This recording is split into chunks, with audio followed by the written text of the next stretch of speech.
ਵਾਹਿਗੁਰੂ ਜੀ ਕਾ ਖਾਲਸਾ, ਵਾਹਿਗੁਰੂ ਜੀ ਕੀ ਫਤਿਹ. Welcome to this segment of Code Gurbani's a-sabad-a-day. Our recitation, Sorat Mahalla Panjwa, composition of the 5th Nanak Gur Arjan. It's a short sabad, so we will take it from the top. Sorath महल्ला पंजवा. गुर का शब्द रखवारे, चौकी चौगिर्द हमारे. राम नाम मन लागा, जम लजाए कर भागा. This is the first verse, which speaks about the Guru's utterance, the word of the Guru.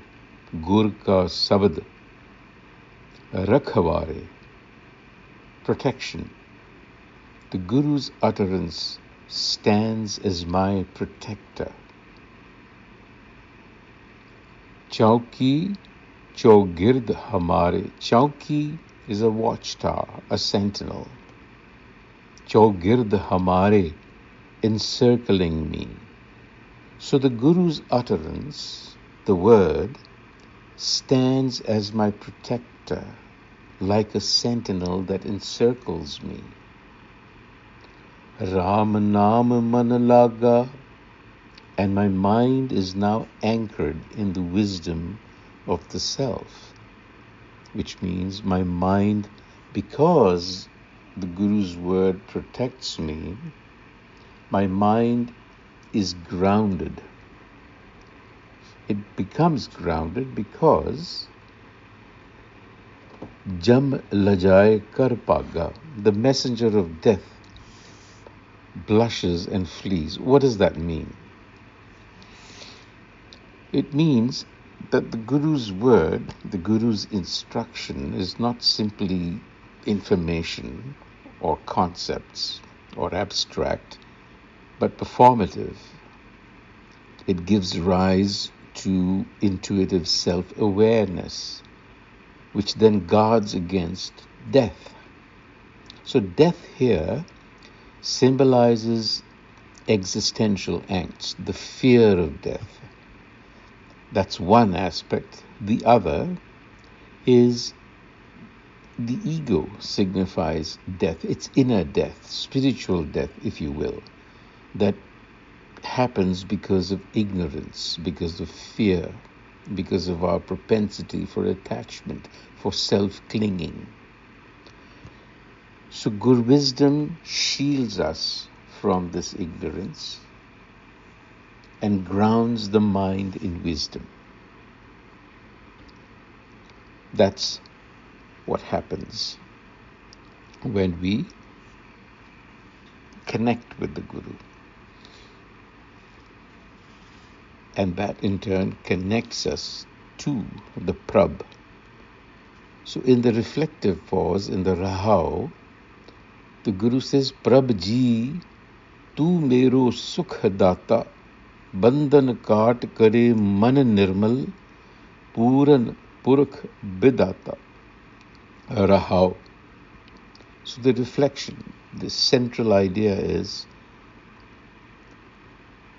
you, O self, the creator, are the giver of peace. Tu mero sukh data. And bandhan kaat kare man nirmal, you free us from bondage and purify the mind. Puran purakh bidata, you are the perfection of consciousness. Puran means complete, perfect. Bidata, the master of our destiny. So what that means is that when the mind aligns with the self through the mediating agency of the Guru, it attaches us to the wisdom of the self. Then what happens? The mind is released. The bondage, it is released from the bondage of its habitual change. Remember, we talked about ignorance, fear, and so on. Well, one is released from those habitual chains of attachment, of fears, of distortions that bind us to the ego in the first place. So this bondage is not external chains, but it's inner. It's very subtle and it is psychological. So in turn, the cutting of these chains is not violent. It is a gentle dissolving into the clarity of self-awareness. And so once these chains begin to dissolve, what remains is clarity, nirmala. The impurity of the ego is erased.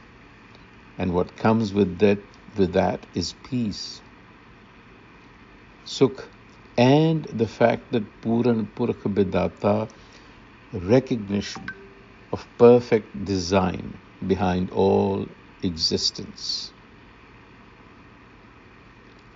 In conclusion, Nanak Prabh Abhinasi, Taki Seb na Birthi Jasi, Anant Karehe Tere Dasa, Japi Puran Hoi Asa. Nanak Prabh Abhinasi. Nanak speaks to us and says, the Prabh self is imperishable, Abhinasi. To serve it is never in vain. Taki sevana birthi jasi. Anand kare tere dasa. Your devotees dwell in peace, in bliss. Japa purana hoi asa. Through jap, through realization, through remembrance, their hopes are fulfilled. So what does that mean, really? What does Abhinasi imply for us? It implies that the Eternal One is real. It is always present and accessible. And so when you serve such a being with devotion, that devotion will always bear fruit. What is being said to us is that whatever is done with love and devotion does not go unrewarded. It transforms the doer. Now you notice, devotion or bhakti is the key. When you do something with complete devotion, have you noticed that you lose sense of your ego self? The ego is not present then, because you're completely at one with what you're doing. That's just a small example to clarify this point.